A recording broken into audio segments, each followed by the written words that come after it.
फिर है क्रोध। क्रोध कहते थे फला का गुस्सा नाक पे है, पर आज तो गुस्सा मुंह पे ही आ गया है। इतना दूर भी नहीं है, सीधा ही है। किसी को छेड़ के देखो, सीधा करंट मारता है। किसी को कुछ कहा ना हो तो भी आ बैल मुझे मार। भाई तू कौन, मैं खाम खा। तुझे कुछ कहा नहीं कहा, तुझे बुरा बोला नहीं बोला, पर लोग इसलिए जलते हैं तूने अच्छा क्यों बोला। आग लगी पड़ी है, आग।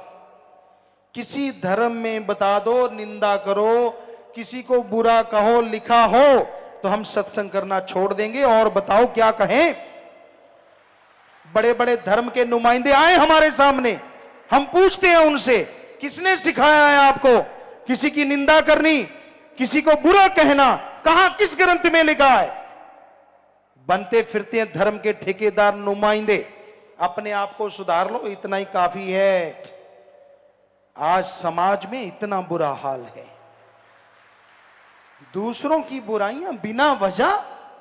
अरे मालिक की तलवार ऐसी गिरेगी, वो चल जाएगी, पीछे आवाज ही आवाज छोड़ जाएगी। डरो उसकी तलवार से। कोई अच्छा करता है, अच्छा बोलता है, अच्छा कहता है, अच्छे कर्म करवाता है, आपको चिलूणे क्यों लड़ते हैं। क्या बीमारी है आपको। कर्म अच्छे करने तो खुद करो, दूसरे को करने से मत रोको। ये कलयुग, ये घड़ा पापों से भरता जा रहा है, खास करके ऐसे लोगों का ही जो दूसरों की निंदा करते हैं। क्योंकि किसी धर्म में लिखा ही नहीं है।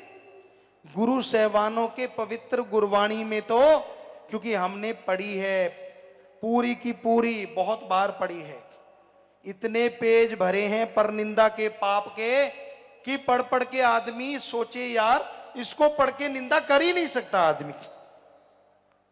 पढ़ के देखो, निंदा भली किसी की नाही, मनमुख मुग्ध करन, मुंह काले तिन निंदका, नरके को और पवन। मनमुख वो गुरु का तो है ही नहीं। गुरु सहवानों की वाणी कह रही है उसके ऊपर गुरु की तो कोई कृपा है ही नहीं जो निंदा करता है। मनमुख है वो, मनमुख।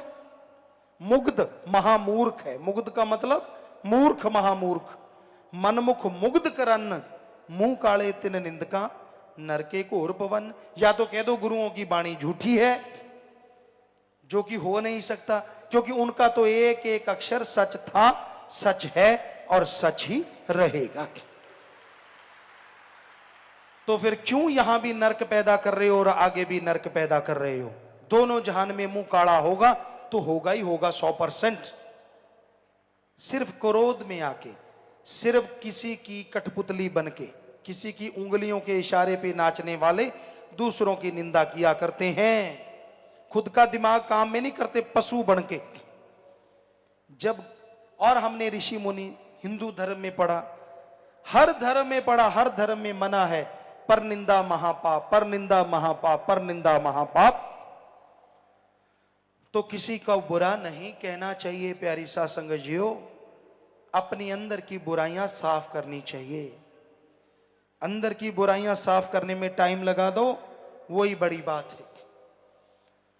किसी की बुराइयां गाते हो, वो बुराइयां आपके अंदर आ जाती हैं। इसलिए किसी दूसरे को देख के जला भुना ना करो, ऐसे क्रोध ना किया करो। फिर है लोभ लालच। ये लोभ लालच ही तो सब कुछ करवाता है। लोभ है सर्व पाप का बाप। यहां लोभ लालच आ गया, बाकी के पाप अपने आप जुड़ते चले जाते हैं, अपने आप बनते चले जाते हैं। तो लोभ लालच बुरी बला है। इससे बेटा बाप को मारता है, भाई भाई में दुश्मनी पैदा हो जाती है। वो भाई जिनकी रगों में एक जैसा खून, एक ही मां बाप का साया, एक दूसरे के लिए छोटे होते जान कुर्बान करने को तैयार। जैसे माया रानी आई, जैसे लोभ लालच ने अपना जाल फैलाया, पल में भूल गए कि कैसा भाई और कैसा नाता, एक दूसरे के खून के प्यासे हो गए। तो ऐसा है ये लोभ लालच। और ये लोभ लालच ही निंदा करवा रहा है। लोग बिक रहे हैं, बिकाऊ माल। कैसी मां बाप की औलाद, लानत ऐसी जननी पे जिसने ऐसी औलाद को जना। और लान तुन पे जो अपने दिमाग का इस्तेमाल नहीं करते, चंद नोटों के लिए आदमी आदमी को मार देता है। हमने आपको बात सुनाई, पहले भी कई बार सुनाई है, कि एक गांव के मुखिया थे। सच्ची बात है ये 100%। गांव के मुखिया, जिसे सरपंच कहें, प्रधान कहें, पुराने टाइम की बात है, काफी पहले की। तो अच्छा पैसा था, गुंडागर्दी बढ़ने लगी। वो बेचारा बड़ा नेक, बड़ा समझदार था। तो लेकिन लोग जलने वाले बहुत होते हैं।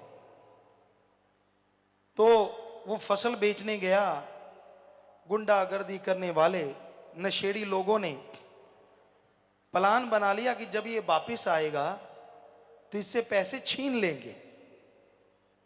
अब नशा करने लगे, नशा करते रहे। जब तक वो आया, उसने क्या किया, तो अपना एक थैला ले लिया सरपंच प्रधान ने। पैदल रास्ता था 4-5 किलोमीटर। वो उतरा और पैदल चल पड़ा। थोड़ा सा शाम हो आई तो वो रास्ते में गुंडे लोग बैठे ही थे। लेकिन उस आदमी को, सरपंच को, मजाक करने की आदत थी। कहते हैं ना, हद से ज्यादा कोई चीज अच्छी नहीं होती। ना ज्यादा धूप, ना ज्यादा मेघला, ना बरसात अच्छी ज्यादा, ना धूप ज्यादा अच्छी। मौसम बढ़िया रहे तो अच्छा है। कोई भी चीज ज्यादा अच्छी नहीं। तो वो मजाक बहुत करता था, ये उसकी सबसे बड़ी कमी थी। तो गुंडों ने उसका रास्ता रोक लिया, थैला लिया, हाथ में थैला था, भरा हुआ था। कहने लगे इसमें क्या है? कहने लगा इसमें है तरमाल। तरमाल, तरमाल मतलब वो तरकारी लेके आया था, सब्जी। अब तरमाल का पंजाबी में उत्तर बनता भी काफी काफी काफी कुछ है। तरमाल, तरावट ज्यादा है। वो गुंडों ने फिर पूछा क्या है? कहता तरमाल। छीनने लगे, कहता ना ना मैं नहीं देता। तो उन्होंने झट से गोली मार दी, मर गया। निकाल के देखा तो 2-5 रुपए की सब्जी, कुछ भी नहीं, क्योंकि उसने पैसा अपने बैंक में, अपनी दुकान पे जमा करवा दिया था। बताओ आदमी की कीमत कितनी हुई? चंद तरकारी। अरे मारने वालों, जो आप किसी से रुपए लेके किसी आदमी को मारते हो, चंद नोटों के लिए हम आपको करोड़ों रुपए देते हैं। उस मरे हुए को जिंदा कर दो और करोड़ों रुपए ले लो। कर सकते हो जिंदा? अगर नहीं तो मारने का हक तुझे किसने दिया? मारे रखे आप है। आप भगवान के हाथ में है ये हक, अपने हाथ में ना लो, वरना जिंदगी भर खुद मरोगे। सारी औलाद, आने वाली गुजरी हुई पीढ़ियां नरकों में, दोजख में भयानक सजा तड़फती रहेंगी। इसलिए गुलाम ना बनो। भगवान ने आपको आजादी दी है, किसी के गुलाम बन के जिंदगी क्यों गुजारते हो? तो फिर है मोह ममता। ये मोह ममता भी बड़ी बुरी बला है। मोह ममता में जो अंधे हो जाते हैं, उन्हें अपनों के अलावा कोई नजर नहीं आता। पहले कहते धृतराष्ट्र मशहूर था, अकल से भी अंधा, आंखों से भी अंधा। और दुर्योधन को जहर बना दिया उसने, सारी कुल खत्म कर ली। आज कोई धृतराष्ट्र दिखता नहीं, क्योंकि आज ये देखने वाली बात है धृतराष्ट्र कौन नहीं है। सारे ही धृतराष्ट्र बने हुए हैं। कोई मालिक का प्यारा ही बचा है। हर किसी को अपनी औलाद, हर किसी को अपना परिवार, दूसरा तो कोई नजर ही नहीं आता। महा बीमारी लगी हुई है मोह ममता की। बच्चों के लिए कमाना, पैसा बनाना, इकट्ठा करना, ये कोई गलत कार्य नहीं है। ये तो आपका फर्ज है, कर्तव्य है। पर धर्मों में लिखा, हिंदू धर्म में कड़ा परिश्रम करके खाओ, सिख धर्म में दसा नौआंदी किरत करो, इस्लाम धर्म में हक हलाल की रोजी रोटी खाओ, इंग्लिश फकीर हार्ड वर्क करके खाओ, जितना मर्जी कमाओ। पर किसी के मुंह का निवाला छीन के खाओगे तो वो हरी रस अमृत नहीं, जहर का काम करेगा, धीमे जहर का। ठगी, बेईमानी, भ्रष्टाचार, दूसरे का हक मार के खाना, ये मोह ममता के भी कारण लोग कर रहे हैं, अपनों के लिए बनाने के लिए। तो ये गलत है, महापाप है। फिर है अहंकार। किसी को ऊंचे धर्म का, किसी को ऊंची जात का, किसी को राज पहुंच का, किसी को धन दौलत का, किसी को जमीन जायदाद का, किसी को अपनी औलाद का, और अहंकार को मार पड़ती थी, पड़ती है और पड़ती ही रहेगी। 1 लख पूत 1.25 लख नाती, तै रावण घर दिया न बाती। रावण से बढ़ के कोई अमीर नहीं, रावण से बढ़ के कोई साइंटिस्ट नहीं, वैज्ञानिक नहीं, क्योंकि उसके कंधे पे परमाणु हमेशा टंगा रहता था। रावण से बढ़ के कोई धर्मों का विद्वान नहीं, 4 वेदों का टीकाकार पंडित था। हर राजनीतिज्ञ नहीं, सारे शास्त्र उसने पढ़ डाले थे, जुबानी याद थे। उससे बड़ा धनवान नहीं, उसके नौकरों के कमरे भी गोल्ड सोने के बने हुए थे। सो उसने अहंकार किया और उसका बुरा हाल हो गया। तो भाई ये 5 काम वासना, क्रोध, लोभ, मोह, अहंकार बुरी तरह से इंसान को बर्बाद कर रहे हैं। ऊपर से मन माया इनके मुखिया हैं, हेड हैं, इनके सरदार हैं, जो बुरी तरह से जीव को भरमाते हैं। चंद नोटों के लिए आदमी को जो मर्जी बुला लो, चंद नोटों के लिए आदमी से जो मर्जी करवा लो। नकली मां बाप मिल जाएंगे, नकली रिश्ते मिल जाएंगे, पर सच्चा प्यार अल्लाह वाहिगुरु राम का भक्ति इबादत के बिना बाजार से खरीदा नहीं जा सकता। अगर अंदर भावना होगी, अंदर वैराग्य होगा, तो वाहिगुरु राम की कृपा होगी। कपड़े पहनने से या शरीर को हार श्रृंगार लगाने से भगवान मिलता तो बैली शैली कब के भगवान को खरीद के ले जाते। ये बाहरी ढोंग ढकोसले से नहीं मिलता।